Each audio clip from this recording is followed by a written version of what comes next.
All right, morning, everybody. Welcome to meeting number 13 or so. I am recording this just so everyone is aware. Appreciate everyone being here in the home stretch. Anything before we get moving?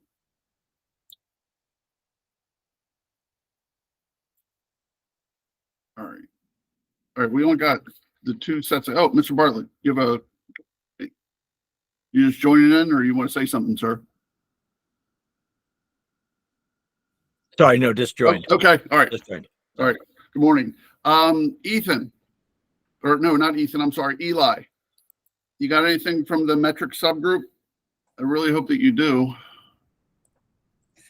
Hey, Judge. I can definitely provide at least a high-level update. We're working on getting calendared for the upcoming follow-up discussion on that side of things, which I think will probably be able to happen next week. So after the second subgroup discussion for the metric subgroup, I think we should be able to come back with some form of a proposal. It's unclear whether it will be a consensus proposal at this stage or whether it might just be, a set of recommendations from a group of parties with an alternative set of recommendations from another group of parties. Okay. But we'll have a follow-up meeting, I think it looks like next week, and hopefully be able to produce something for you shortly thereafter. So we're looking at the earliest, probably on the 7th, to have like a group discussion about this. Yeah, is that our next check-in? I think that's the next. I think that's our next. Yeah. Okay, I see it now. So, Yeah, okay. that sounds right. We should be able to discuss that meeting in depth. Okay. All right. Because it looks like we've got maybe room for 3, maybe 4 meetings, unless we want to start going every week. So, okay. So we got that. We'll come back. Are you guys? You think you're making any progress? Yeah, so what this and I can provide a little bit more detail if it's helpful at this point, Judge. But what we've done kind of is we've grouped a set of proposed metrics under different metric categories, which we've kind of generally grouped as reliability metrics, grid integration metrics, and then other metrics kind of focus on specific DER deployment goals that have been stated in CSNA or other policy directives from the state. And then we've broken them down into specific recommendations for, what specifically should be reported out, and then a process for what that reporting process should look like. I'd say, where we're a little potentially further apart is on what the actual process of the report looks like. In other words, some folks have advocated for a new process, a kind of a new overarching metrics reporting process coming out of DSP, and that encapsulating other metrics that exist today in certain other dockets and having it all kind of consolidated into one overarching report as part of, an ongoing DSP docket. While there are other parties who have recommended that we kind of continue to utilize the current reporting processes that are ongoing through a number of disparate proceedings and reports, et cetera. Those I'd say are kind of the key areas in which we're a little bit far apart, what the actual reporting of the metrics looks like. And then I would also say there's disagreement over what some of the metrics are that should or should not be reported. Right. So yeah, I think I think that's probably your bigger stumbling block. I honestly think the former might be. I mean, I guess we'll see how the follow-up conversation goes. My inclination as of right now, and others who have been involved in this can definitely jump in and give their 2 cents. My read of it at this stage is that there will probably be 2 kind of overarching points of view on this topic, and we might not be able to come up with a consensus approach, but the approach might kind of land with this group of parties recommends this general approach, this group of parties recommends this general approach. Yeah. Well, if the process is the biggest stumbling block, I'd be ecstatic about that if you guys could actually agree on the metrics. So, but all right. All right. Any questions for Eli before we let him off the hook? I appreciate the update, sir. All right. Thank you, sir. Moving on. Jacob, do you guys have anything from the transparency subgroup? Yeah, good morning, Judge. Good morning, everyone. Morning. So we had met last week and had our initial meeting, talked through the straw proposal, which had a lot more detail to it and was really trying to connect kind of where within the JADE process and how we saw the stakeholder engagement and those transparency pieces. We've a lot of good feedback and discussion during the meeting that we talked through, and parties have since provided additional feedback, looking to schedule a follow-up meeting. My goal, also similar to Eli, is sometime next week, so that way we can collect all that back up and bring it back to the working group and really trying to connect the dots between the JADE process that we've been talking through and how that connects to the straw proposal and how that starts to functionalize that transparency and stakeholder engagement that we've been talking through and where in the process that all fits. So hopefully more to come there. I think it's been a good discussion so far with the groups. Okay. All right. So hopefully you have something a little more substantial next week or next meeting. Yep. Okay, great. Paul. Yes, good morning, all. I don't feel that this group has been particularly productive, and it's not going well. What is transparency subgroup, sir? That is correct. Okay. I knew you couldn't be talking about us. No. No. I've given numerous comments even prior to this group meeting, and instead of dealing with the JADE process, which is what Jacob just talked about, instead the utilities proposal is the only thing that was brought forward at this first meeting. And I have brought up this issue not once, but 3 times. And I'm basically stating this for the record because one of the commissioners at a testimony that I did before the commissioner said, you should have brought up your concerns in the work group.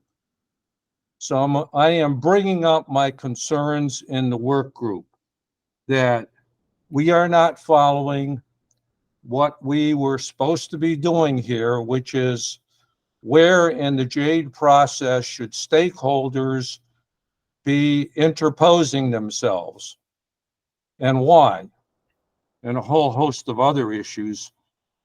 So I'm rather concerned that we are not going in a positive direction on this. I've proposed a number of possible solutions because I honestly think that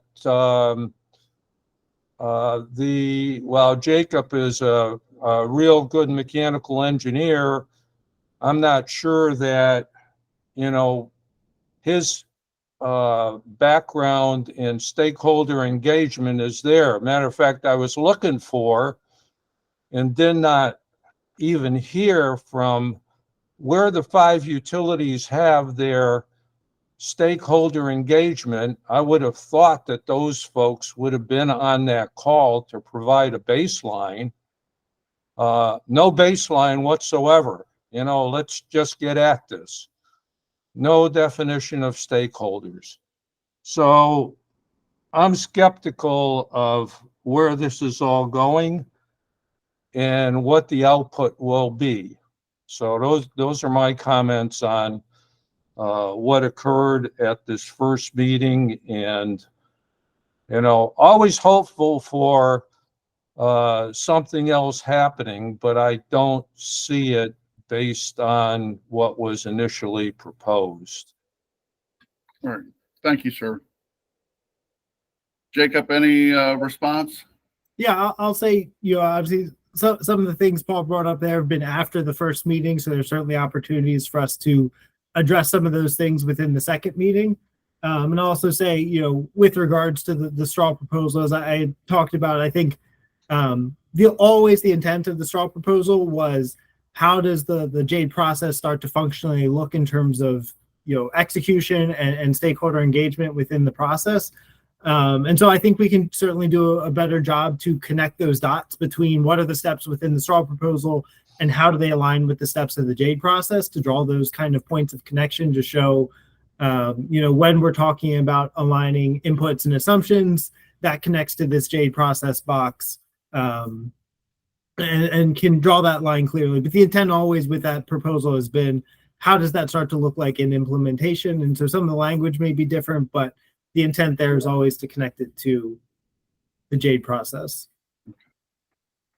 All right. Well, I know Miss, go ahead, Al. Yeah, thanks. I have not been able to schedule I've been part of the metrics working group, but not of the stakeholder engagement working group, but maybe it makes sense to join. But I'm a little concerned about, we're mixing here the talk about the utility straw proposal, which I thought was a separate topic in which we were going to see it separately at some point, and the whole issue of stakeholder participation, which when we went through that box in the JADE discussions, we said, yes, this is something that will apply in various places along the JADE roadmap, and we'll come back and we'll see where that happens and how that happens and what participation means and what we mean by stakeholders and all those things. That's a separate topic from the utility strawman proposal. And I'm a little concerned. I'm hearing these two things being conflated now, when really I believe they're quite separate. I thought we were going to have a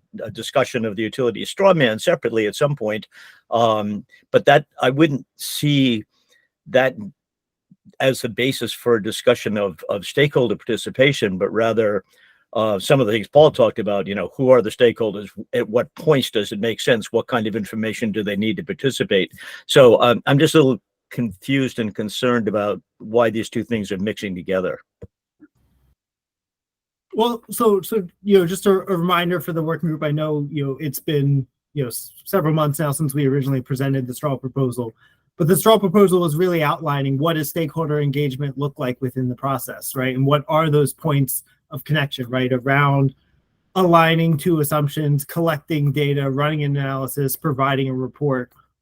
That entire straw proposal was around stakeholder engagement and transparency within the process. And what does that look like? So, I think it's very much aligned with the subgroup that we're working towards, of beginning to identify those points. Well, I think some of us took the straw proposal as being an overall, rather general map of how the planning process would play out, including the fact that it was focused on the long-term plan only. And so there are other aspects of it that really are not just about stakeholder participation. That when it was presented originally, it was sort of an overall roadmap for implementation of distribution system planning. And but I think a number of us felt that it was at a very high level and also only focused on the long-term plan. Whereas I know that even back when Molly Knoll was involved with this process, the commission specifically asked that the focus also be on the medium-term planning. And so anyway, there are a whole bunch of issues that don't have to do with just who stakeholders are and what their participation points are, but that straw man was a much broader document as we saw it. I saw it, and I don't think they're the same thing, honestly. Go ahead, Paul. Yeah, we've agreed to a large extent on process points. We have definitely not agreed on where the utilities are coming from. So trying to conflate these two, I think, is a real issue. And I want to stick to what our order is telling us to do, and that is to deal with the JADE process, not with what the utilities want for their long-term analysis. I mean, that to me is more of an internal item for them to deal with. What's the public item that people will be seeing? And I don't see that here. I mean, it's not a good approach, in my opinion. I mean, we in the transportation area have been at this for over 5 decades. We have many stakeholders that we've identified over the years. And matter of fact, Senator Mikulski got elected because of issues with the interstate to nowheres in Baltimore. And I'm afraid we're headed in the same direction. I would not want to see electricity capex put in and basically abandoned because we haven't included the right stakeholders. So we need to get back to our knitting on this and not what the utilities think they want to do internally. Thank you. Thank you, sir. Ethan, morning, sir. Welcome back. Thank you. I've had a bit of a hiatus, folks, catching up on the conversation. But, you know, we put forward the straw man because as a utility, we have a planning process that you, the stakeholders, and other stakeholders, as part of the CSNA, the directive, want transparency into and to understand better what we're doing. So we needed to create that straw man reflects our need to create a process whereby we create points of interaction where stakeholders can come in and points where we report out on our long-term plan, our plan in general. It's supposed to bring that transparency, that back and forth, and build it into our planning process, because our planning process is iterative. It happens yearly, biannually, depending on the utility, but we have to keep that moving. We can't be in a continuous state of calling people up and checking in on, you know, what is your latest take on this? We have to be able to make a plan and then go through the contracting, the planning, the design to move ahead on that plan. That requires that we have points of reporting and saying this is what we're doing, and points of listening to you and hearing what you think of what we're talking about.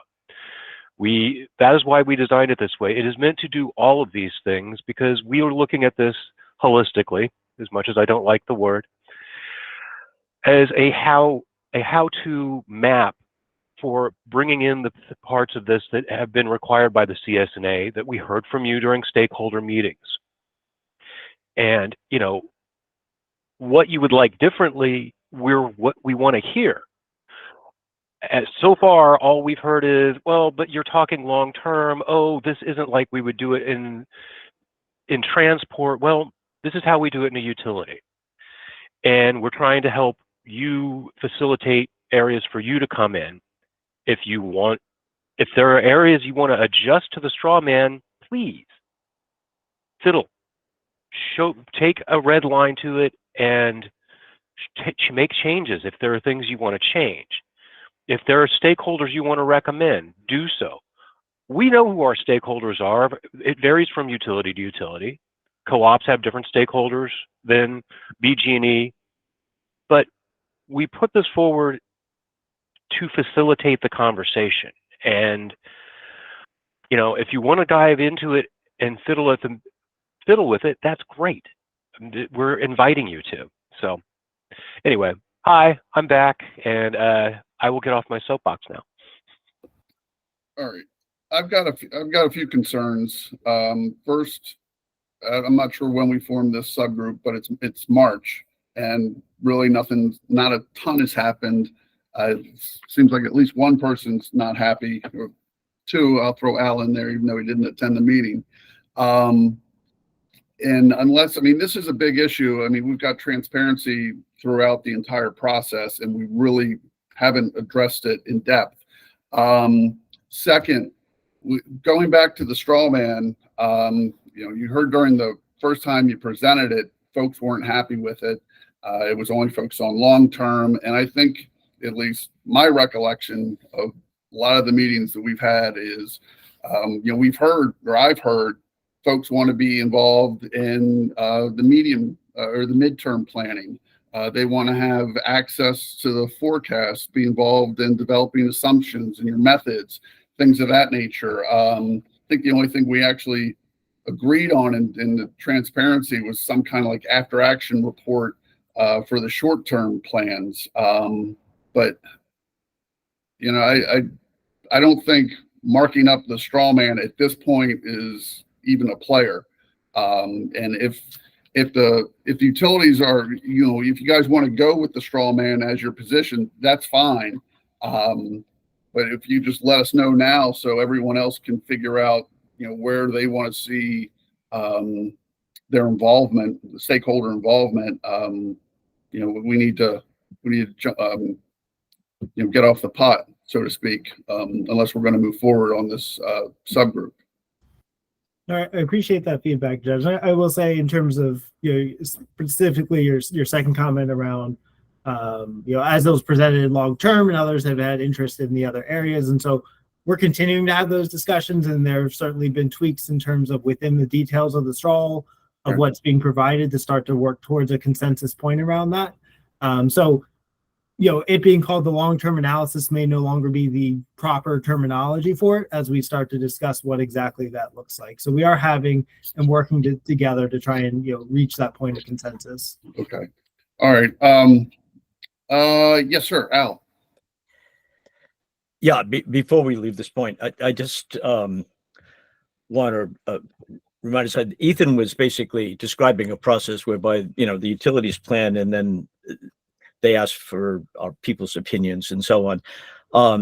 I think because as the grid modernizers, there are so many other players who are directly involved, the DER developers, the multifamily housing builders, the EV people, et cetera, that it's important to recognize that those folks are more than just people whose opinions might be nice. They're actually truly stakeholders in the sense of that the grid that is being developed in a distributed energy environment impacts all of them. And so I just wanted to just quote David Lapp, the People's Council, who last year in a different context, but again, related to the utility, the electric utilities, made the point that the utilities' interests only overlap with the public interests by coincidence. That was his statement. But basically, the utilities, investor-owned utilities, and the way they do with return on investment from capital expenditures and so on, that's an important and legitimate set of interests, but it is not the same as the public interest. And so that public interest needs to be represented by more than just opining. There really needs to be a participatory process, and I just want to make that point. All right, thank you, sir. Anybody else? Mark. Hey, thanks, Judge. Mark Zuga from Potomac Edison. I'll just very briefly, just kind of wanted to back up the Exelon utilities here. I believe what was asked, when we presented the straw man, was to provide more detail and specific discrete points at which stakeholder participation could occur. And it did do that, and it's perfectly reasonable to disagree with what those points are or who the stakeholders are. But I believe it does do that, and I believe that meets the the requirements of the order that initiated this version of the group, which was that the stakeholders have opportunity to view and understand the plans, obtain discovery as to the rationale behind those plans, and to offer comment and propose enhancement. So I guess I'm just backing up saying I do think that the subgroup has been somewhat productive, and that others can continue to propose their changes. I'm not saying the utility strawman has to be the ultimate product of that group, but it is an outline for where we can get into some of the details, which I think were some of the considerations there. And then just very briefly, I'll just mention, I do think that the EV group has been a successful thing for participation. We've taken into account a lot of things the public has said, including Mr. Rachinsky himself, and others that I've dealt with personally, and that have actually had an impact on our program, specifically at Potomac Edison and our future plans. Thanks, Jeff. All right. Thanks, Mark. Paul. Yeah, the issue that I've constantly had with the utilities proposal is that it does not really define any kind of process. And the JADE cohort, the JADE process does in fact do that. It provides legitimate steps that people have gone over and say, yeah, I mean, these are the things that we need to do. I don't see that kind of step process at all within the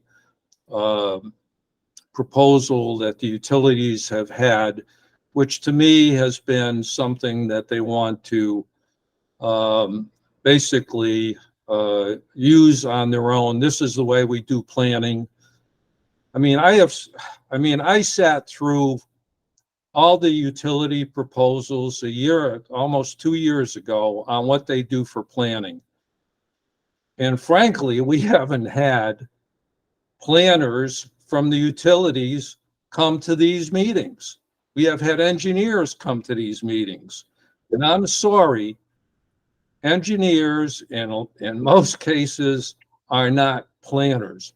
How is this all brought together? I mean, what I've seen is, and I've worked in both the public and private sector, it's basically financial planning. You know, everybody brings their requests forward within the company, and let's see what goes to the top. And then financially, how does this work? And that's what we do. I mean, I'm really flabbergasted by what I've seen by what passes as planning for utilities. This is what they've been doing for 50 years or longer, and it's worked because it's only been load analysis. But we're asking very much more than what the utilities have been doing. It is a cultural change, in my opinion, and it needs to be done if we're going to get these changes done in Maryland. Thank you. Thank you, sir. Ethan. I like the word flabbergasted because that's how I feel about Paul's comments. Actually, the utility straw man, if you take it and look at the steps, it maps the JADE roadmap. It specifically follows the exact same steps. We could stick the pictures in the individual steps and show you if it's really required, but it maps the JADE roadmap, and it even has the year come back around, go to the beginning, at the beginning and end of the JADE roadmap. It exactly maps it. This was intentional. And as far as utility planners not being here, actually we do have planners on. Eric Henlon has spoke up many times. Eric Henlon's one of our head planners. Capacity planning is the basis of how utilities plan, because the addition of load, customer demand, or distributed energy resources, lowering that demand, are the main drivers of how much system we need and what the system needs to do.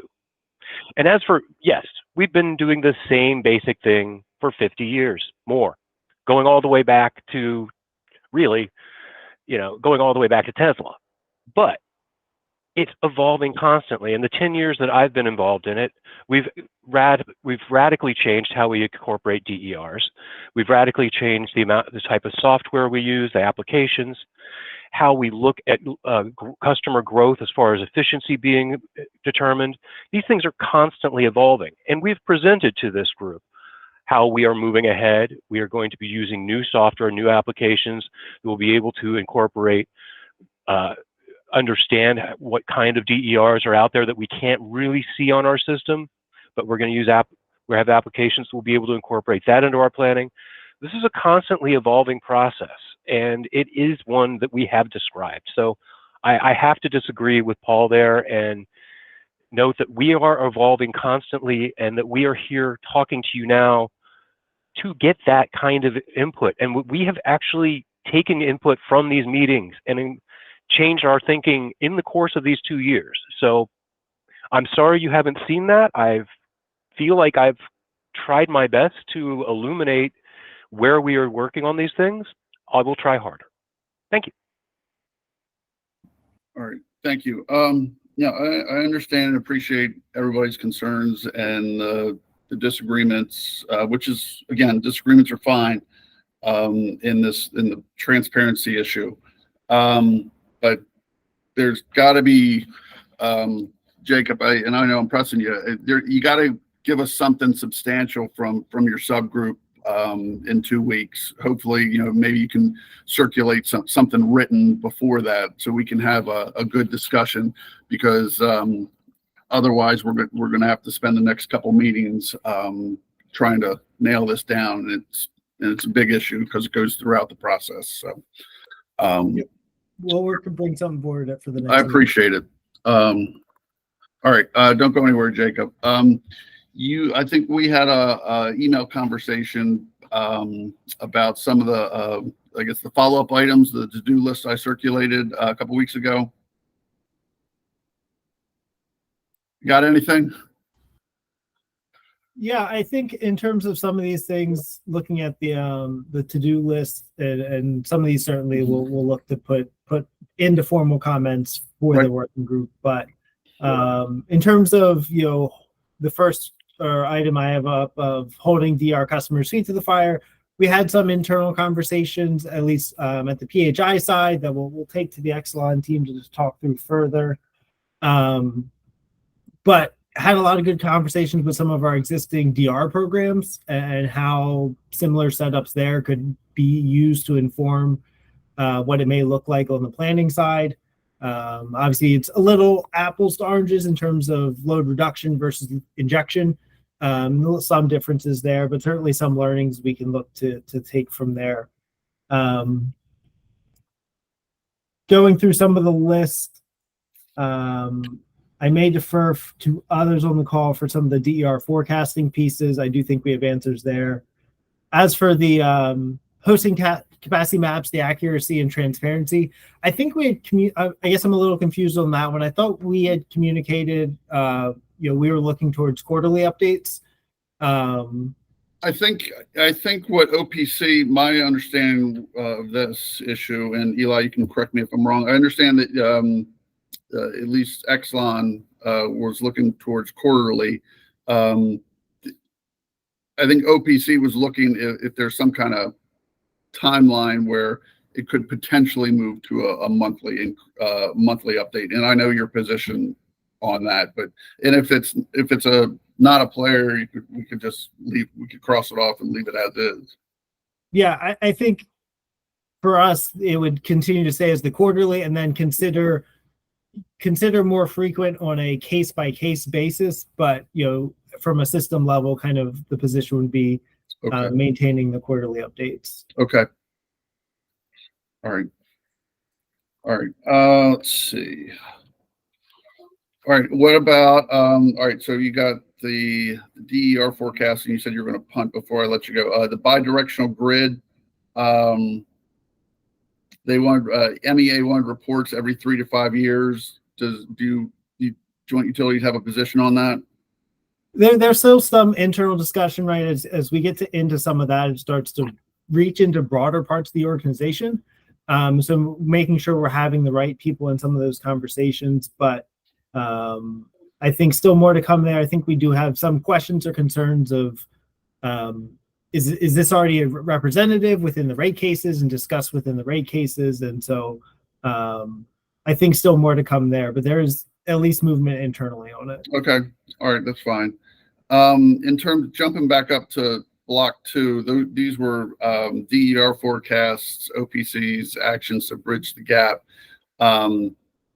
Is it still the utilities' thoughts that, I guess, the process has to be determined before you can weigh in on those?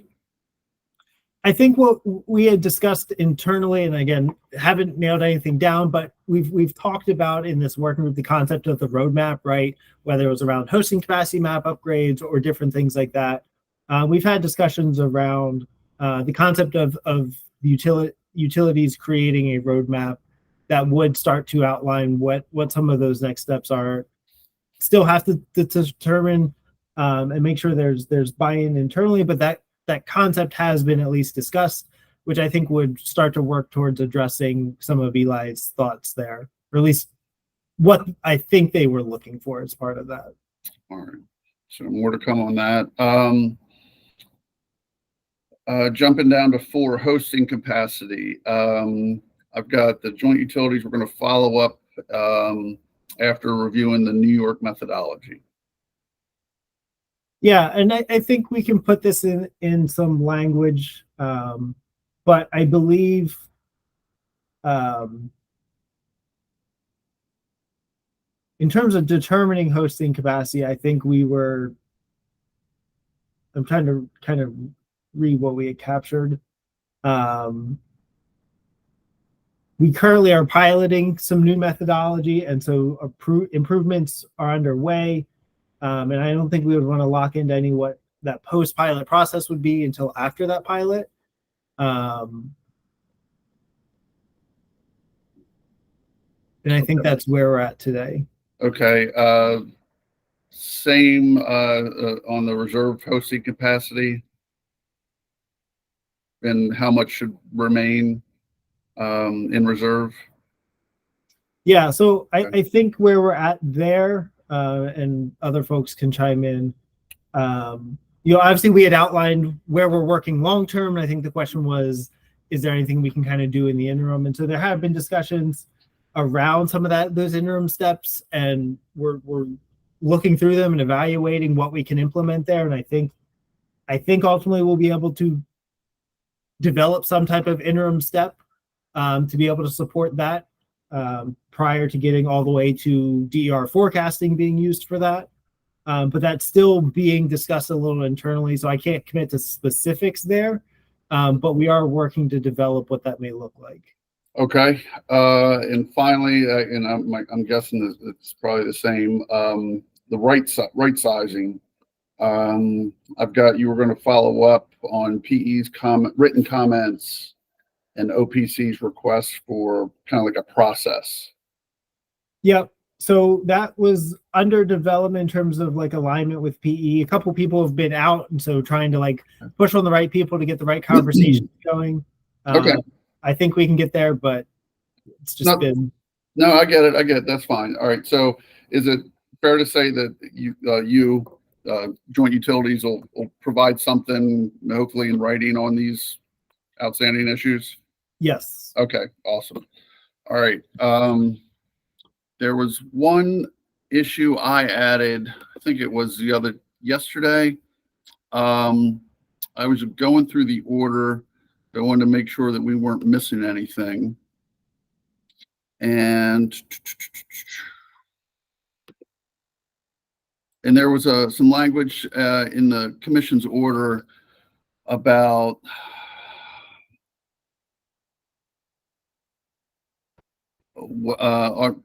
whether we had a recommendation on whether, how, and when programs that are being addressed in other work groups and dockets should be integrated into the DSP practices. I had my own thoughts on that, but I didn't want to show my hand before, and prejudice anyone.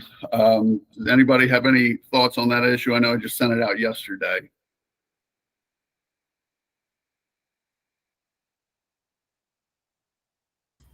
Hey, Judge, just a quick question. I'm just less familiar with those dockets. I can kind of can you explain what the Empower program is, just at a very high level? No need to get super in the weeds. Oh, Empower's been an ongoing program for, I don't know, probably north of a decade, and it's all about trying to originally it was all about saving using less electricity. They've got various programs, energy efficiency, things of that nature, weatherization. I'm sure I'm butchering this. If anybody else wants to jump in and give me their Empower 101 or that's fine. Go ahead, Eli. Did you? If you remember, Dan Hurley, he presented a while ago on it. Oh yeah, okay, that rings a bell. I'll just quickly re-examine his presentation. Let's see.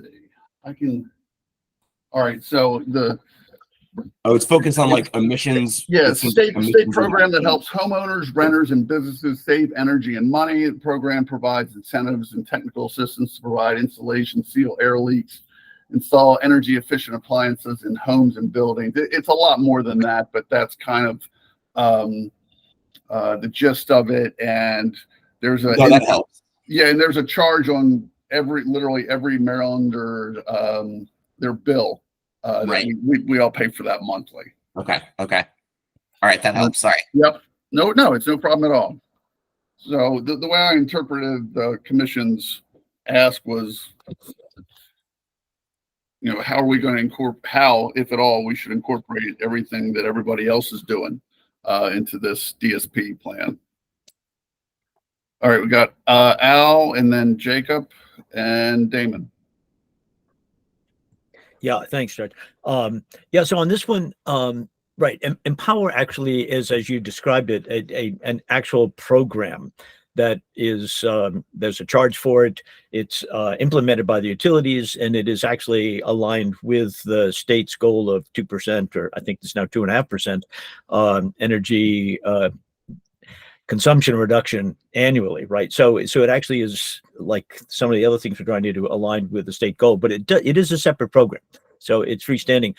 Many of the other things, because your note talked about both programs and dockets. And so I think we've actually done a reasonable job by having those reports from the interconnection working group, the EV working group, some of the other working groups that do have, they're charged with taking on parts of the state goals that have been set in those different areas, or with technical issues that have to be dealt with.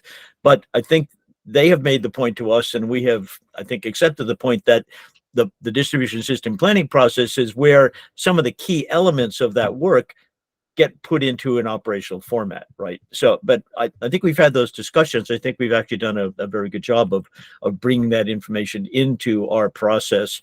And I would hope that our comments would reflect that. Yeah. All right, thank you, sir. Jacob, and then Damon and DeAndre. Yeah, I was going to add, I think, as you had sent this over yesterday and just thinking about it briefly, I think there's already ways that distribution planning incorporates some of the things that are happening in these existing dockets, as we just talked about with Empower, having energy efficiency goals, right? That data and the results of that program are going to be seen in our load data and the historical data that we see and are using as our planning basis. So that's already been incorporated. Any battery pilots are incorporated as part of the planning process. EV infrastructure deployments also incorporated into the planning. So in many ways, the work that's already happening there is already being seen within the planning processes today. Okay, so you don't necessarily see a need to absorb all these other dockets and work groups and things of that nature. It would probably be a lot to absorb all of them, but some or all of them. Okay, all right, that's kind of what I was thinking. All right, would it be possible to elaborate on? I'm just wondering, Jacob, if you could maybe elaborate on that sentence. You said these things are incorporated into the planning process today. How? Right. So Empower has energy efficiency goals, energy reduction goals. So that's going to be reflected naturally in the load data that we see today.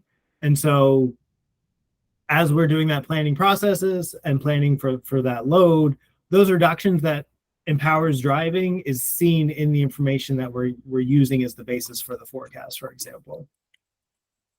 Okay, so you're saying the goals, so like effectively DER deployment goals developed in Empower are then reflected in the underlying forecasts for distribution planning. I don't know about the goal specifically. What I was driving at more is the energy efficiency results from Empower are going to be seen in the load, historical load that we're using, and the data that we're seeing from AMI and SCADA data that then informs the planning process. And with Empower specifically, I'm not 100% sure on the DER deployment. That may be part of the new Empower goals, but historically, Empower has just been energy efficiency. Okay. So you're looking at historicals. Yeah, okay. So you're just looking at historical load to inform the planning process, and that historical load is informed by Empower EE results. Right. And that's just again, talking through how we do today. Obviously, several meetings ago, we've talked about DER forecasting and load forecasting and what best practices there are. But just today, saying some of that's already captured in the load forecasting process. But also to clarify, it sounded like you recommended that there shouldn't be additional efforts to I don't know, to extend the way that Empower results are captured. It sounds like you according the process today, utilities believe is sufficient. Or am I mischaracterizing that? I would defer back to kind of where we talked about in our DER forecasting back at that box back in November, December now. And I believe, I'm trying to recall off the top of my head, but obviously I think there was some incorporation of energy efficiency goals within those discussions. I don't recall off the top of my head, but I think there was some consideration for that within that forecasting piece. Okay, thanks for that. Sorry, I jumped in ahead of a few people who had their hands up, so no problem. No problem. Damon. Can you hear me okay? Yes, sir. Okay. So I think Jacob actually hit most of my key points there, but in a nutshell, there's no question that the energy efficiency reductions achieved through Empower naturally flow through our load calculations. So they're inherently incorporated by the very nature of what we're doing in Empower and how we plan our systems. I do think the question, and I'm not even sure what the answer will be, because Empower is certainly potentially going to be revised substantially during this legislative session when we switch, because I think we all know it's a when, to a GHG reduction standard, what that may mean in terms of how the outputs of Empower flow through the distribution system planning process. So that is probably the one footnote there. If the sort of the end results shift a bit, there could be some different overlaps. But from an energy efficiency pure play perspective, it just naturally flows through. The other side of the equation is the demand response programs, which I don't think, Jacob, you sort of touched on quite yet, but certainly demand response is also a factor as to how we plan to procure energy and other resources to manage peak periods. So again, naturally flows from Empower into how we plan our systems. All right. Thank you. And Dave, before I let you go, would you kind of agree with Jacob that this work group doesn't necessarily need to absorb or take on some of the other issues that are being handled in other work groups and dockets, and that those kind of issues are already baked into what at least SMECO is doing? I agree. I do think that we need to be careful to coordinate where it makes sense to coordinate across the work groups, because a lot of the themes are in common. And so we don't want to duplicate work, but we also want to get to the right answer at the end of the day. And if the question has already been posed and answered elsewhere, we should take advantage of that work product. All right. Thanks. I appreciate that. Sure. DeAndre, then Al, and then Mark. Good morning. Thanks, Judge. To answer the question, it is yes. I believe the work that's being done in the other work groups have to be integrated into what we're doing here or what we're planning here, because they meet the goals for the DSP plan. I don't see how we do not include them here. When we talk about metrics, the other work groups are setting the metrics in which we expect DSP plans to meet. From my opinion, there are goals that are set for Empower. There are goals that are being set in the energy storage work group, and so those goals have to be the focus of the DSP planning. If they don't, then what are we doing? What is the purpose of DSP planning? The how is what we're answering here, or what the utilities will be tasked with providing as a result of what comes out of this DSP plan. How are they planning to meet these goals? And those other work groups are based on the clean energy goals that have been set by the state. So they have to be integrated in what we're doing here. We're trying to explain the how, and then the specifics and the justification as to the reasoning or the plan that the utilities create is to be heard in hearings. That's where the hearings, when they file their plans with the commission, which I think we will probably be advising at the conclusion of this work group, is that those plans will then be ironed out in hearings where stakeholders will be able to participate and provide their feedback as well. Not saying that there aren't other parts of the process that they should be able to provide their feedback, which I do agree. But the hearings is where it all gets cleared up as to whether this plan that a utility has created is meeting these metrics or these goals which are set by the clean energy goals. And if so, or if not, that gets ironed out, and there will be direction. There will be an opportunity to provide direction as to how they may go about that, or how a utility may justify the plan that they have created. So we definitely have to put that here.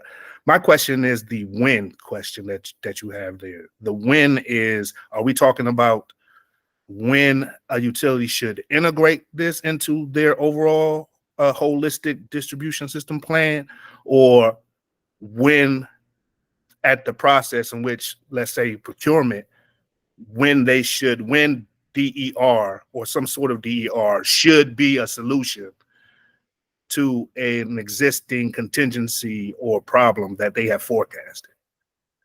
And so my question is, I guess we need some more clarification, or maybe you can provide as understanding as to the when. Well, what I gave was right from the commission's order. So we're supposed to offer a recommendation on whether, how, and when various programs are.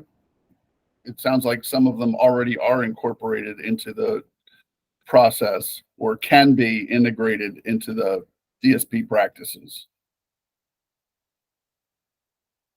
Okay, so I think that when I hear that, it makes me think of what some of the mechanisms that we see working in California, where they have a threshold or a cost threshold in regards to capital investments, and when a DER solution should be sought whenever the corrective action to address an issue or contingency crosses a certain cost threshold, then they're required to look for an alternative solution. So when I hear when, that's what I'm thinking of, that California as an example. Okay. All right. Thank you, sir. Al. Yeah, thanks. I just wanted to maybe elaborate a little bit more on what I said, but also I think DeAndre has made some important points. And then the utilities stated that some of these things are already in their planning process. But so I wanted to return. Our job is to develop recommendations that will actually inform, once processed by the commission, the development of regulations that will say what needs to be in the planning process. So that's DeAndre's point as well. So obviously we have received information from these other working groups, and as far as I can see in our discussions, we have agreed that those inputs are relevant to what distribution system planning should be. and we meet, for example, with RM81, which is already being taken up now by the utilities because it's been made a rule. But we can't assume, utilities say it's being done, but we've already talked about the fact that most of the utilities don't really yet have DER forecasting, so on and so forth. So the question is, what we need to do is to take the output, make sure that what we're recommending is consistent with the outputs from the other groups, to the extent that they have metrics that we need to incorporate. We should do that. But we need to take each of these areas, whether it's EVs or battery storage or DERs or hosting capacity or whatever, and specify in our recommendations to the commission what the regulations on planning should say. What are the requirements? So just to have utilities say, oh, we're doing it, that's not really the right answer. The question is, what do we want the commission to say needs to be the content of planning process through the regulatory process that we will contribute to, I guess. So I just want to make that strong. Our focus is to be consistent with the other outputs, incorporate those, but also go to the commission with recommendations about how those different aspects should be incorporated into regulation. The only other point I wanted to make is DeAndre just cited a good practice example from California. I think that had been mentioned before.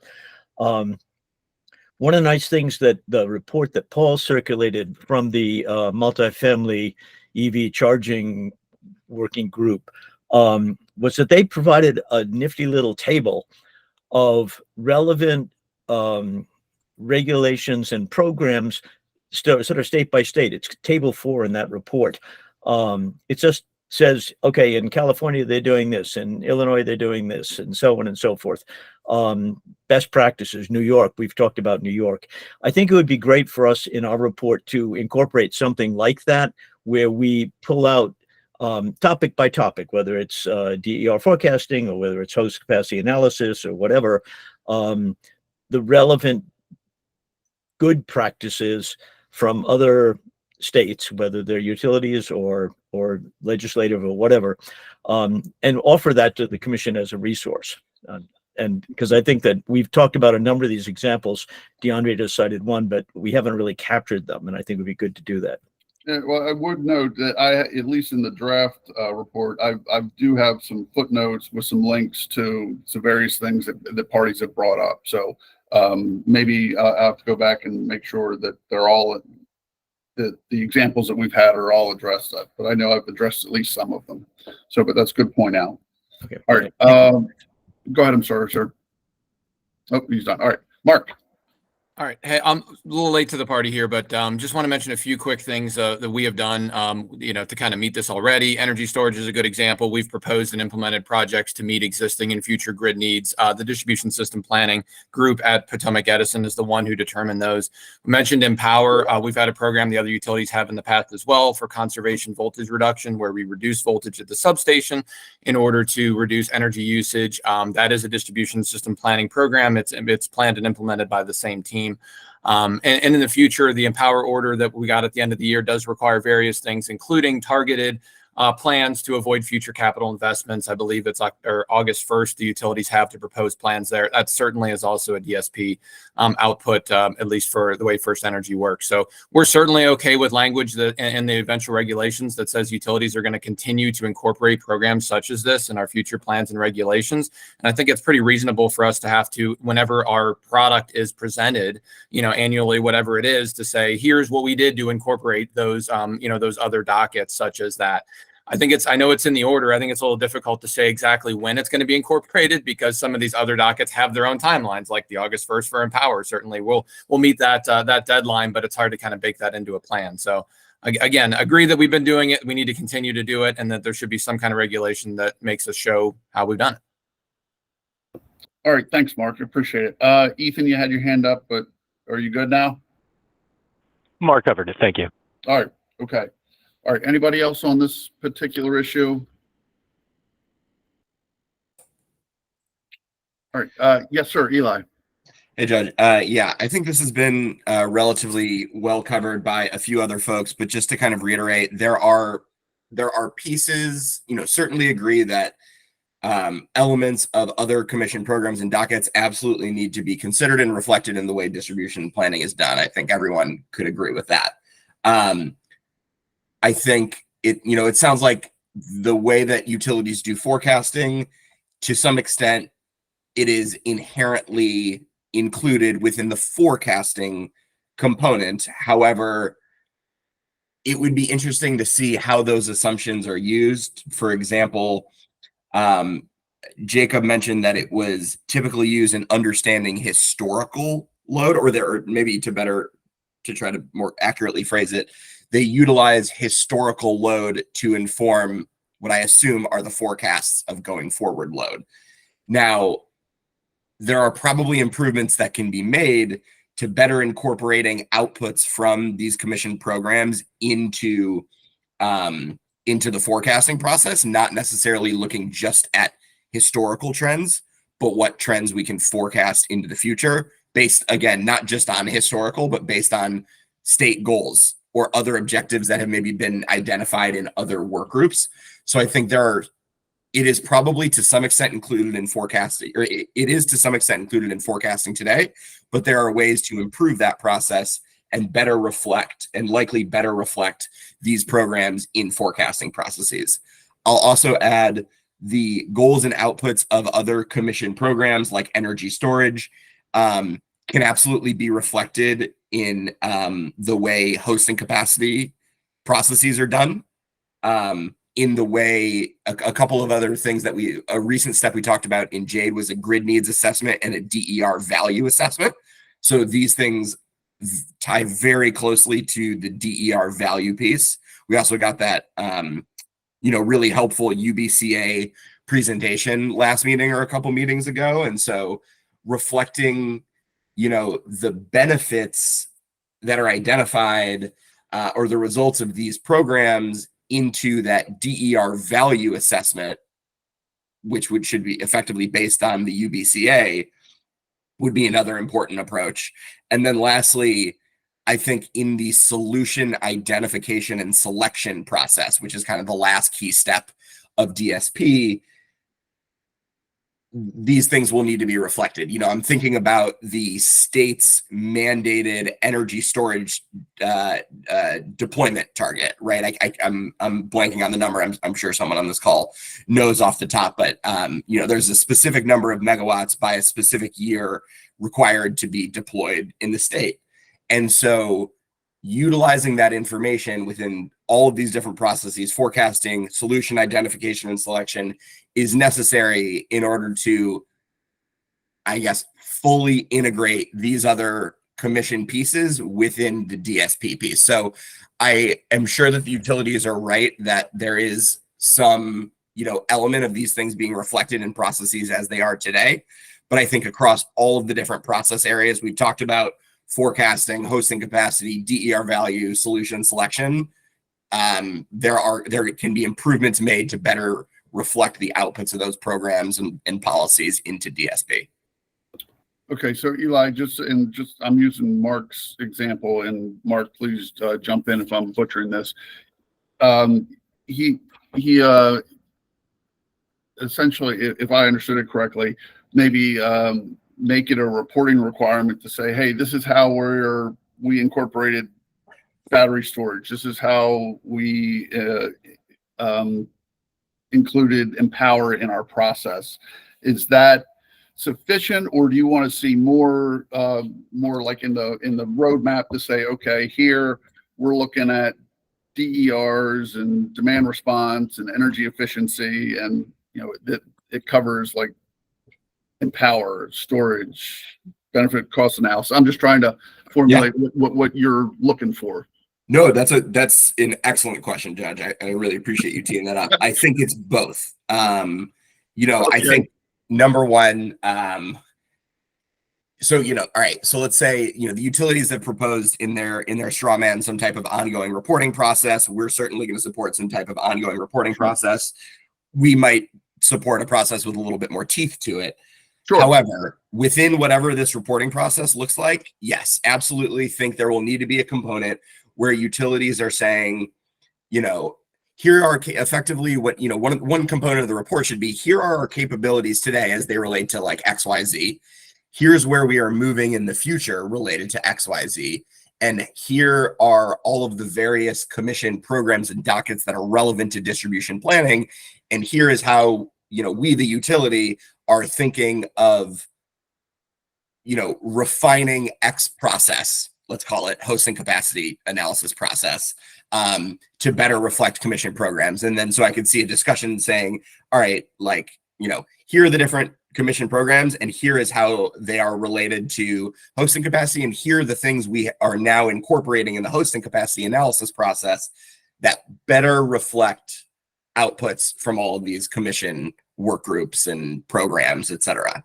But I think the other piece that you highlighted, and, you know, really these are, I think what you're getting at with this roadmap, we envision these effectively being kind of ultimately one and the same. So I'm not, you know, to be very clear, I don't think there needs to be two new disparate necessarily reporting processes, but what will, like, a very clear near-term need that is arising out of this work group is a roadmap, right? It is, you know, we've talked, I feel like, so much about there are all these things that utility folks have said they are doing, they are aiming to do, they are planning to do, but there's not a lot of clarity around timeline and what the exact details of these capabilities look like.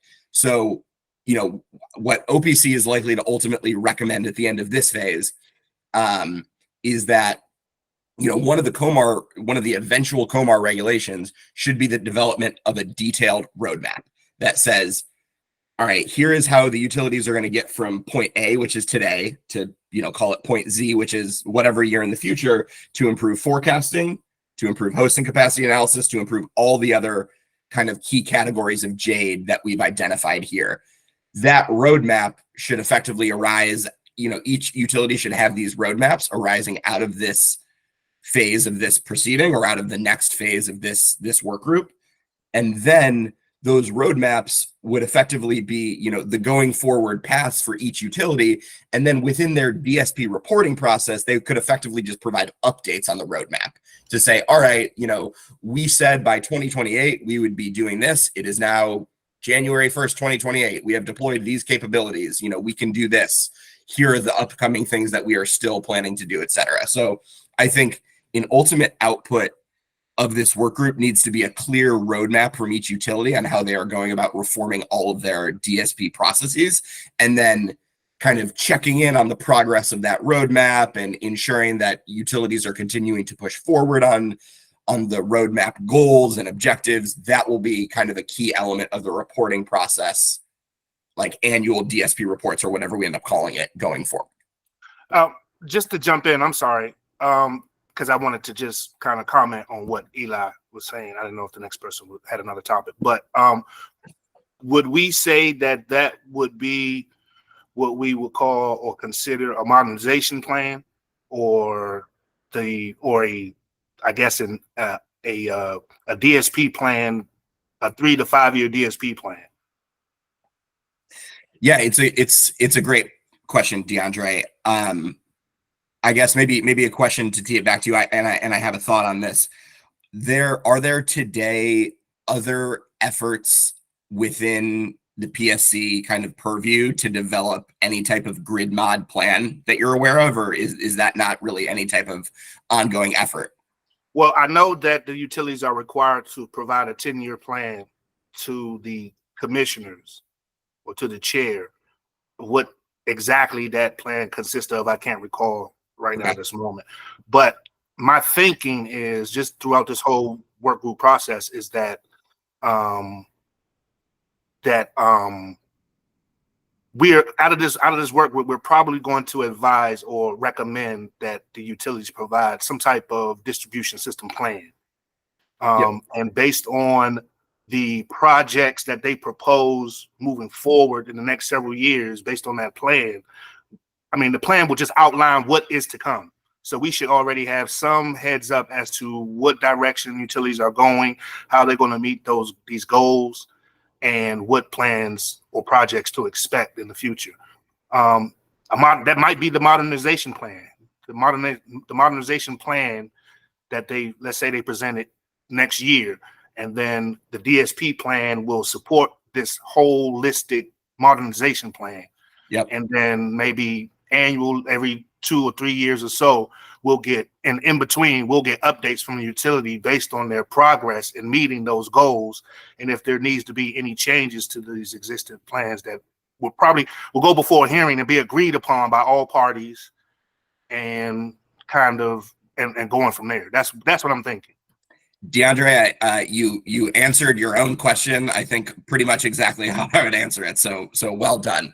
Yeah, I completely agree with you, DeAndre. I think what the realistic approach to doing this, if there's a grid mod, effectively, utilities are required to develop grid mod plans.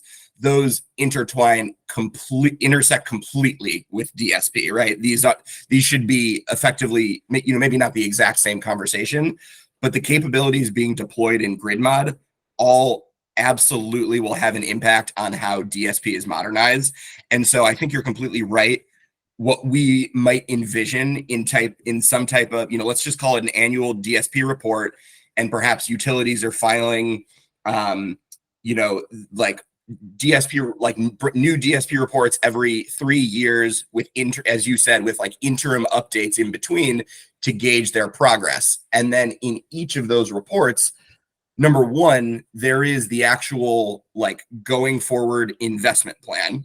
Here are the distribution system plan improvements and upgrades that the utilities are intending to deploy over the 5 or 10 year, whatever time frame of cycle we land on, right? So I'd say section 1 of a DSP report is, here are the planned investments. Section 2 is effectively, here is the roadmap of all of the DSP and grid mod related improvements that utilities are making and how they tie back to all of these investment decisions. And so I think in these, annual DSP reports or every 3 year DSP reports, whatever they might be, utilities would include both the investment plan and like the grid mod plan, and then how they are doing in terms of meeting the grid mod plan capabilities and timeline, etc. So I think these are definitely one and the same. The DSP, plan or report or whatever you want to call it would seemingly be a reasonable area to tackle grid mod as well, because of how closely these two things are tied together. Before I close out, I'll just add that I, am obviously new to learning about the grid mod process. And so there might be other rationale for folks to disagree with, what I'm saying. And it sounds, I think what I'm saying is in line with what DeAndre is suggesting. So, I'm definitely curious if folks have alternative thoughts, and if folks think it's not appropriate to include discussion of kind of grid mod investments within a DSP report, but I definitely see them as being closely intertwined, and therefore seeing a benefit as to including both of these like really key pieces within whatever type of annual report, or whatever kind of develops as an ongoing process out of this. Yeah, just to touch, you did touch on pretty much what I was saying, and the annual reporting or updating is just to provide utilities the flexibility that they need in order to, lean left or right in case of, based on their forecast and what they see coming down the line. So we still want to allow them to have the flexibility to plan as they wish. But I'm done. Thank you. All right. A lot there to unpack. We got Al and then Ethan. Lots of reports. Ethan had his hand up, and then it went down, and then it went back up again. So maybe you want to go first, Ethan? I think he was cramping up. Ethan? Just going to press all the buttons on my screen. Hi, folks. I think, this is something that we've discussed with stakeholders before. The basic roadmap concept, us reporting out on our, and this is one of the requirements of the CSNA and one of the deliverables for the commission to the legislature, is an annual report on the movement of the utilities towards meeting the CSNA goals. And so, yeah, we are supportive of this concept. on a general level, we'll need, as any other reporting, it's going to require some definition, but it is something that we have contemplated and that we are, we want to bring that transparency. We want to have stakeholders understand what we are doing to support state goals. And so this is if you want to call it a roadmap, that's great. As always, the caveats about IT integration and other the real life things that happen when you're trying to implement processes like this. But yes, I think in general, at least the Exelon, we were supportive of this concept, and we would like to see that incorporated into the reporting, so that we can bring that transparency that you're all looking for. Okay, Ethan, before you go, in terms of Eli, I think maybe about 10 minutes ago when he was talking, at least again, my understanding of what he was talking about in a reporting requirement or a planning requirement was having potentially, thank you, Eli, just having the utilities potentially throwing in their DSP plan or DSP, where they're, okay, we're incorporating Empower here, we're incorporating energy storage here, like into the forecasting. Is that, Eli, did I kind of get that correctly? Kind of, you want to know how the utilities are incorporating things the other work groups are working on into the DSP. Is that fair, Eli? Yeah. Okay. Judge, that's correct. I won't opine a ton more, but yes, I think. And I know that's broad, so. And I just dropped a statement from one of our previous. We wrote. I'm not sure where we wrote this, but we've spoke to this before. We do incorporate Empower. Eli, you spoke about historical. Well, historical is what we have. You can incorporate Empower goals in, but at the end of the day, Empower is informed by what ratepayers do to implement energy efficiency and demand response. And that data then feeds directly into our forecast, and that is the best data. Going with a hypothetical is not good planning. And frankly, I've been on the other side of the table during rate cases with Office of People's Counsel, who specifically were against doing what a goal-based forecasting like you're discussing. So, this is when it comes to forecasting, you want to be using the best data available, and our SCADA and AMI, which are cross-verified, they're two different data sets, but we use them to support each other, tell us exactly what customers are doing with their energy behavior. And that is and then that trend is what we use to forecast out when we do our capacity planning. And it is one factor we consider.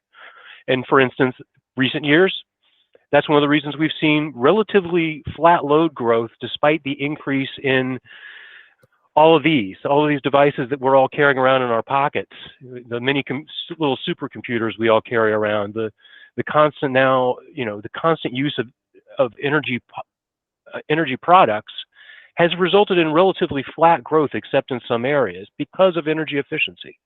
So, that is the kind of thing we are incorporating. And as far as DERs go, especially if it's one, we do know where the solar is coming in. We do know the interconnections. We do see that data that is put in. We know that there's going to be this solar on this feeder. We also know when we do a project, it is very specifically designed. When we do, for instance, the battery storage projects that I managed, the Chesapeake and the Fairhaven projects, those are, that data, we know exactly what they're supposed to do to reduce demand or to supply load at critical moments. And that is part of the planning there, and which is why other, infrastructure was foregone, in that case, long underground lines, in order to, rather we went with the battery storage. These things are built in, and we are a part of all of these work groups and are continuously incorporating. We're about to come out in the Maryland Energy Storage Program work group with some incentives for large amounts of storage, and that is something we're going to grapple with. But right now it's in flight. We're going to learn about it as we go, and we're helping to shape that particular program. Yes, you seem to have questions, so Judge. I have a question. It's just, it seems like it's more of a, Eli can jump in if I'm wrong, a transparency issue. I think at least OPC wants to see, okay, we're incorporating, goals and programs from Empower in this part of our planning, and we're incorporating the goals and programs of the energy storage work group in this part of our planning. Is that, and I know Damon and Mark and yourself had indicated, you're already doing this, but is it, I guess maybe, is it possible to provide details within the DSP to show the parties, okay, we're considering energy storage, what they're doing, their programs, their metrics in this part of our plan. And I think that goes to, in the straw man, how we spoke to, we would be discussing what assumptions we use in our planning. These are the assumptions. And as that language I put in at 1118, the utilities are planning to consider system-wide energy efficiency trends if available in the outer years and their impact on the forecast, i.e. Empower data trends. This is the kind of thing that we either are incorporating or want to use more of. We are in an evolutionary state, and we are interested in reporting on it, being transparent about our assumptions, letting stakeholders comment on those assumptions, bring us new ideas. That's a part of this process that we are recommending and we are supportive of. All right, so it sounds like a yes. It's a yes. Okay, good. All right, Eli, did you want to? Yeah, I was going to say, thank you both. Judge, I think you characterized it relatively well. I think that's right.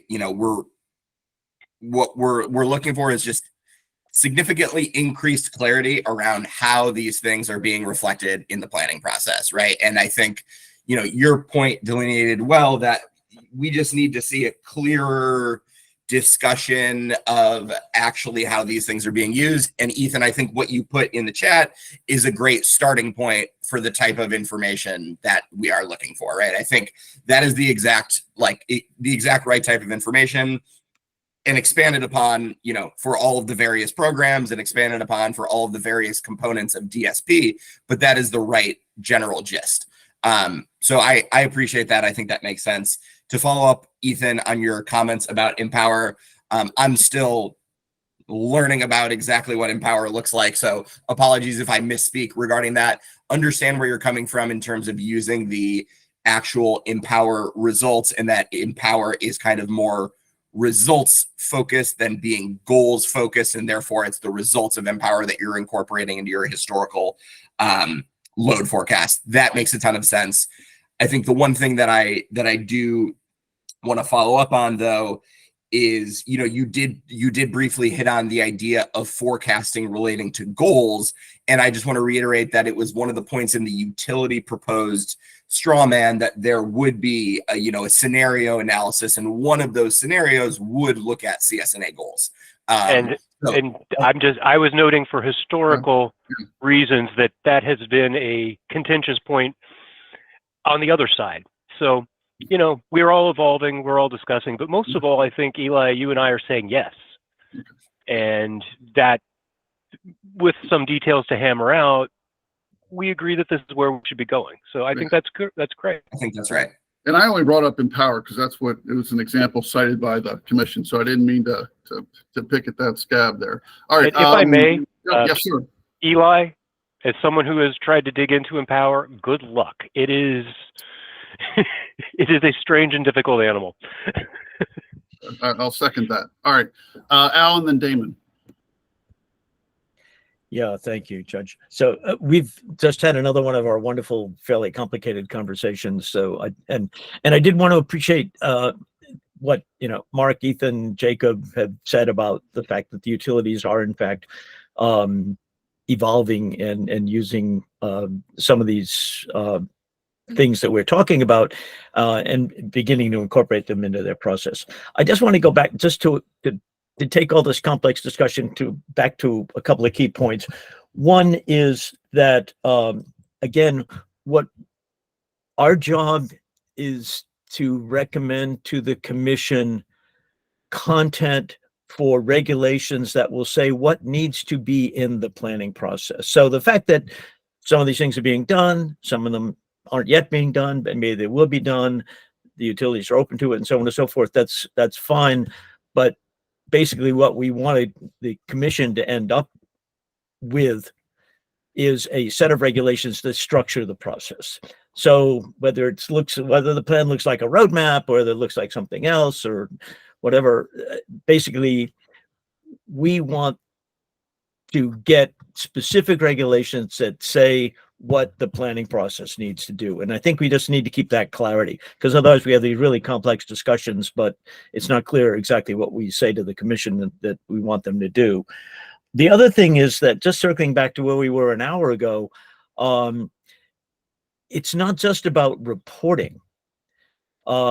This is these different elements, for example, a battery storage project like the one in Oxon Hill, where DERs are going to be incorporated and so on. Those are places where participation actually is necessary. So it's not just we want to hear what they're doing. In fact, there are stakeholders who, and particularly when we get to the idea of selecting non-wire solutions or something, that stakeholders that will have concrete inputs to offer to the process. And so it's not just that we want to be told what's being thought and what's being done. We actually need participation by relevant stakeholders at particular moments, whether it's like in Oxon Hill, a community, or whether it's a DER developer or whatever. But that's where participation actually becomes key. So it's not just hearing, it's not just transparency, it's actually providing input that may be important and useful to the planning process.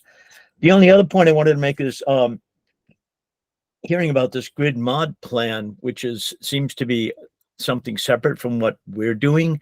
It might be worth, Judge, I don't know whether this makes sense, but to ask the commission how they see these two things being together, because I think that there's huge overlap between the two processes, and if they're not the same, or if they see them as being something different, if they see them as being the same, it'd be good for us to know that so that we can incorporate that perspective. So thanks. Thank you, sir. We got Damon and then Ethan. Well, this has been a long conversation. I'll second that. And I don't think it's as overly complex, perhaps, as maybe we're making it. To the extent that the end goal here is to come up with regulations that say something to the effect of reductions in load achieved through energy efficiency programs in the Empower program. We have to incorporate that into our distribution system planning processes. No one's going to object to that. I mean, if that's what we're trying to do, to create a list of just obligations to consider for distribution system planning, that's perfectly reasonable, at least from my perspective. And same thing when you're looking forward in terms of statutory goals set for Empower as to future reductions off the established baselines. The extent we're, again, in regulation obligated to incorporate that into our distribution system planning processes, that seems perfectly reasonable to me as well. So I'm just trying to boil this down, Judge, down to what I see as sort of the end goal here. And I think, Al, you hit on it to that extent as well. And that's sort of how I see this playing out. Thanks. And I just thank you, Damon. I agree. It's just that we may be forgetting that the reference point in the order is the goals, the areas of planning that are listed in 7-802. That's also got to be part of the requirements, and that's actually been the basis that we've been using the JADE map to help us define. So that's there too as statutory goals. Ethan and then DeAndre. Just to Al's point, I just wanted to, transparency does mean us telling what our plan is, but we also, as the straw man, I'm going to keep going back to it. Straw man has points for stakeholder engagement, stakeholders to bring us their commentary, and for us to then respond to it. So, error of omission when I'm talking about reporting and transparency in one direction, yes, but we also do have proposals and are open to taking in information. And I don't want there, just because we're talking about reporting, for it to feel like we just want to unilaterally throw our plans out there. We do want that iterative process. That is what our straw man defines. And, we hope you are able to participate. Thank you. All right. Thank you. DeAndre.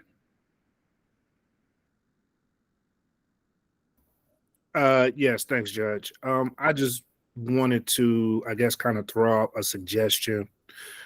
And I guess we can discuss it further, but the hosting capacity, the DER forecasting for reserve hosting capacity, right sizing, and hosting capacity calculations, I guess, that seems to be a very complicated discussion that needs to be had.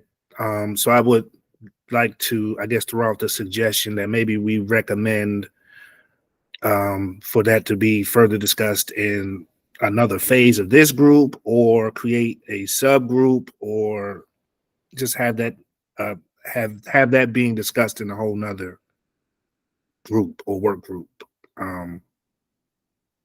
And I guess I want to hear everybody's feedback to that. I mean, because I see that on your to-do list, so I didn't know. Well, it's on the to-do list because we need to incorporate it into the report. So not a huge fan of the second phase. At least I would never agree to it. If we get directed to do it, so be it. Gotcha. Subgroup, it might be a little late for a subgroup at this point, especially how the first two have gone. And that's no reflection on Jacob and Eli. And I mean, I'm hoping that we'll be able to discuss this further. Jacob indicated at the beginning of the meeting that they're going to respond in writing to all those items that are outstanding, at least the ones that are directed towards the joint utilities. So hopefully we can put those to bed at our next meeting. That's at least my hope. Okay. All right. All right. Jacob, you've had your camera on for a while. Did you want to say anything, or are you just keeping me company? I think I had something at some point, but it's gone now. So if it comes back to me, I'll raise my hand. All right. Well, I appreciate the company. So that's kind of what I had on my to-do list. I know the only comments I received in advance were the study that Paul had presented and Al's follow-up comments. Did anybody have an opportunity to look at the comments or the study? I know they were, I think it was on Tuesday, they were circulated.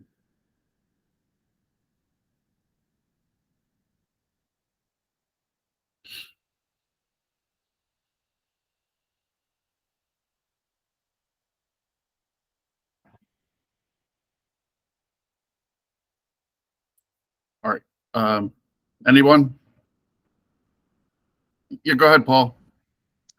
Yeah, I propose that we look at that more in detail, because one of the big issues for us is equity, and that provides a methodology and has actually provided where those equity issues are in the state of Maryland.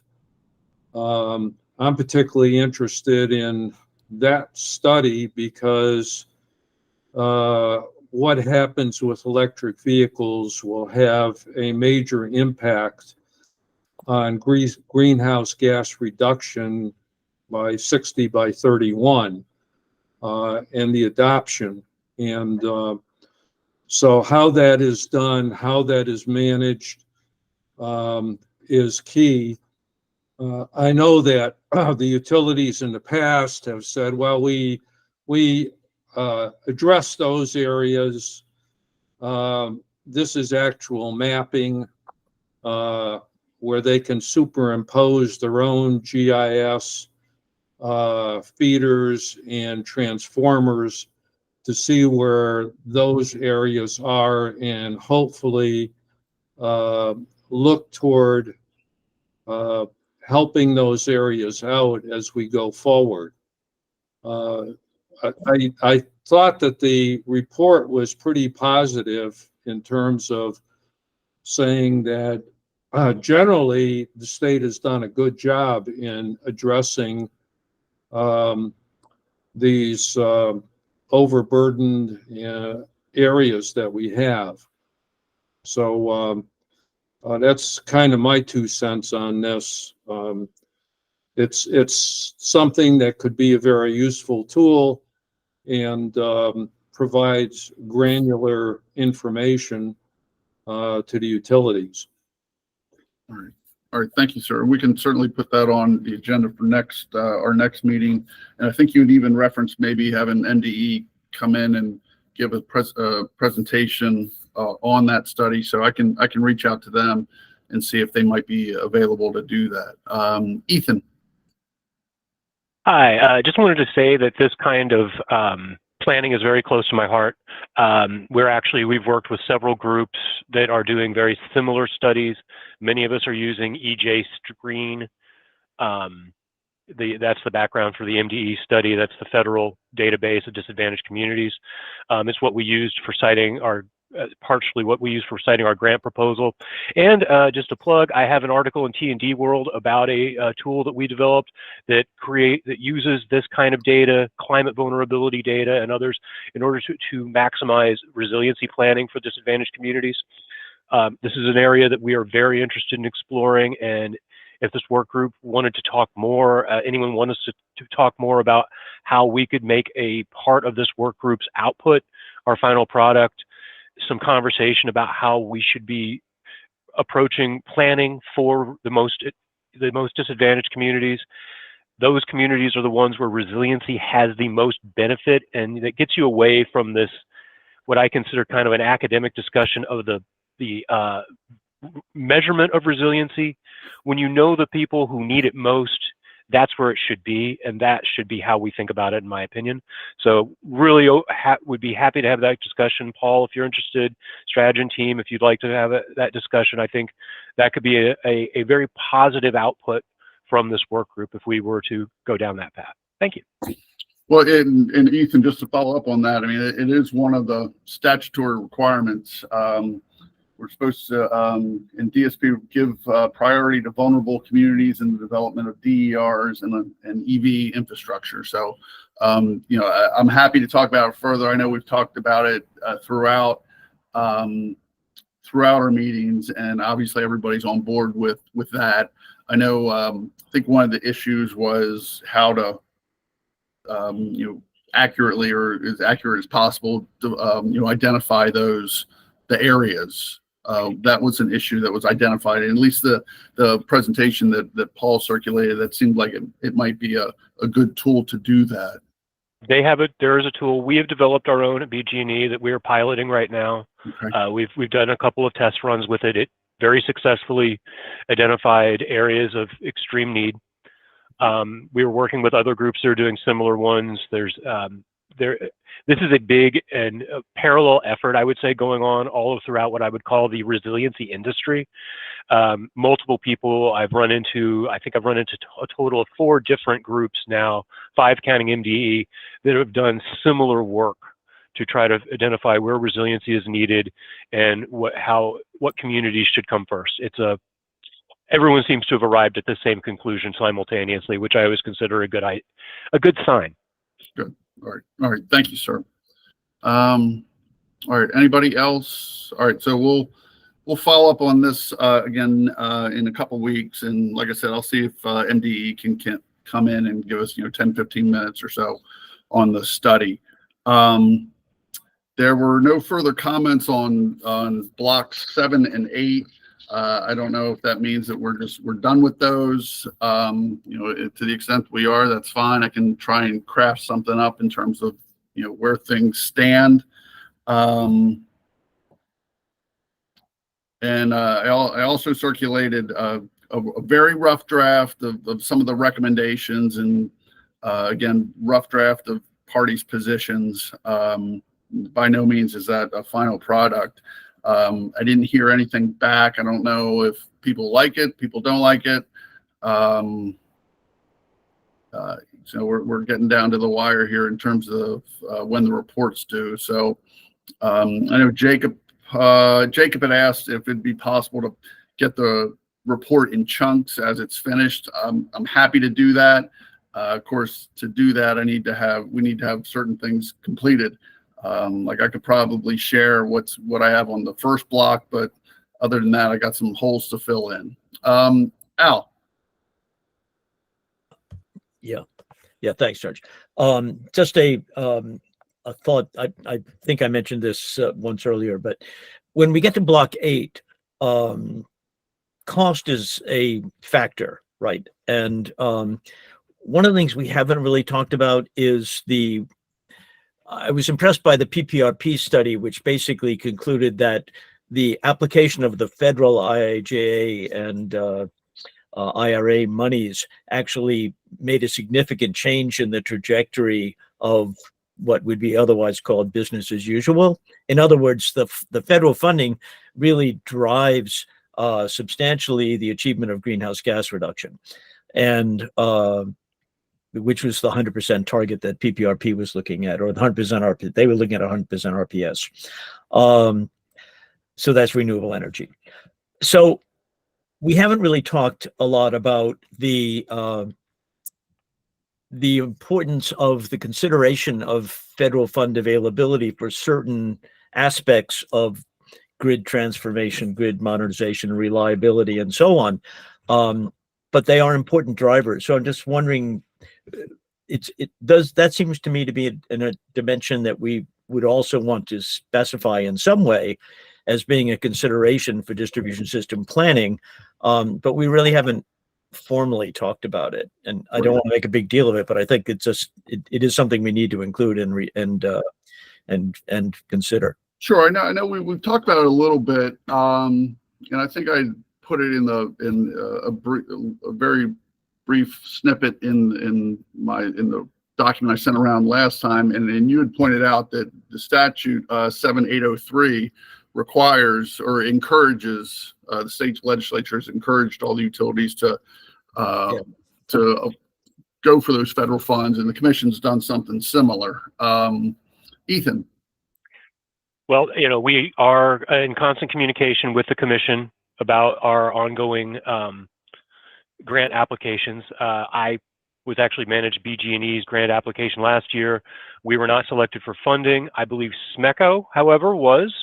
Congratulations, they had a project funded through that I am aware of. They can speak to that. We are in the process of applying for a GRIP grant this year. A new team has taken over the grant project. Matter of fact, we now have a grant manager, strategic manager of grants and connected communities, who is going to be handling that for BG&E. PEPCO, PHI has a similar position, person in charge of that. We are actively pursuing these grants. They are highly competitive, is the one, I'm always there with the caveat. There was, out of the 330 some, there was only like 5% of the proposals were selected from the last GRIP grants. And, but we did get at BG&E, we did get a fiber grant. We're going to be doing fiber work as part of our ongoing, something we already do. And so we decided to make it more of a part of something we already contract for. We now have a grant to do middle mile fiber for the kind of communications that will support DERMs and DERs out there. So these are things we are very actively pursuing. It's not an easy task. They're very labor intensive to do these applications. So, and we are in communication with the commission. I did a presentation at the beginning of last year where I outlined a couple of the concepts that PHI and BG&E put forward. These things will continue to happen because we do agree, Al, that these are a great way to bring new concepts to the table and prove them out with minimal cost to our ratepayers. So thank you all for listening. Yeah, and Ethan, thank you. And they should also, grid modernization is a central area of support And the state also has some obligatory monies that it has at its disposal. But I'm going back to this perspective of what do we say in terms of recommendations and the structure that we propose for future planning.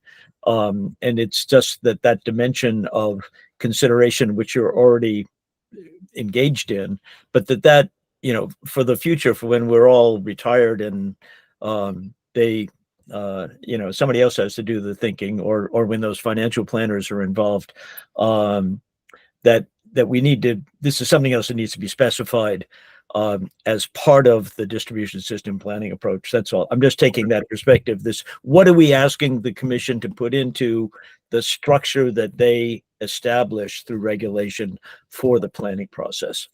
So, I think that's an easy, if we want to include something in the regs when we get there, I can't imagine that's going to be a contentious issue, especially since the legislature's already said it in a statute, the commission set it in order. So I can't imagine it would be too difficult to craft some language that would continue to encourage utilities to, explore, all, non-ratepayer funding mechanisms to fund the infrastructure. I think everybody would get behind that, especially ratepayers. So, yeah. All right. And I can certainly, work on, specifying a recommendation for that, sir. I think everybody, I don't think anybody's going to fight you on that. All right. So my question for you, for everyone, is kind of where we go from here. I know we still have the to-do list, which has grown a little bit. And I can try and craft something up on blocks 7 and 8 since they didn't garner a lot of discussion. And as Eli noted last meeting, the next couple blocks, I don't know that choosing solutions and publishing the plans, utilities have already agreed to publish the plans. We're not going to get into project designing, I don't think, and assessing the results. We've talked at length about the various reporting requirements or reports that folks want to see. So question is, where do we go from here? I know, again, the outstanding issues we've got, a couple of them are pretty big, but are we missing something that folks want to hit? Judge, I think we've hit on the right things. Okay. It sounds like we need, obviously, as you noted, there are still some areas to pin down, especially what the overarching, ongoing process looks like, what the stakeholder piece looks like. But at this point, it seems to me like we've talked through a lot of the core blocks of Jade, and parties have laid out their positions. We've gotten to consensus on some, not reached consensus on others. But at this point, I feel like we've probably hit on most of the key stages, and we just kind of need like an overarching, here's everything that is kind of the output of this phase of the work group, which I know you're actively working on. So appreciate that. And I know it's no light task, but yes, I think we're on the right track. It's all good times. All right. Okay. All right. Yeah, and I'll just add our plan is we should be ready to follow up on the metrics stuff next meeting. I just sent out one other email to our subgroup folks just to say, hey, let us know what time works for next week. I think we're going to be meeting Tuesday of next week, so shortly thereafter, I think we should be able to have something to present at the next call. Yeah, and to the extent, if you've got something you can present or, circulate before that, so folks aren't looking for it for the first time, that'd be tremendous. That's what I'd like to do. Yeah, I want to try to get it out a week ahead if possible, at least earlier the week of the meeting. So no matter what, give folks some time. All right, very good. All right, anybody else? Jacob, we hit everything you're going to hit on next week, so thank you in advance. Lots of homework for the utilities, but similar with the subgroup, also looking to try and, as much as possible, have stuff by the next meeting to bring forward. Yeah, and again, to the extent you can have, things in advance so folks can either submit written comments or at least have an opportunity to digest it, that'd be tremendous. I will follow up with MDE to see if we can get anything from them on the study Paul circulated, and if folks could submit any comments in response to that study in advance of the next meeting, that'd be good. Again, and I'll follow up with an email, and I'll also do a little digging on this grid modernization issue. I certainly don't want to be recreating the wheel, and to the extent we can work together, that would be good. So, all right. With that, anybody have anything else? Short meeting today. All right. Enjoy your lunch. Enjoy the rest of your day, and we'll see everyone back on, I believe it is March 7th. Okay. Thanks, Judge. Thanks all. Take care, everybody. Thank you, Judge. Thanks, everybody. Thank you.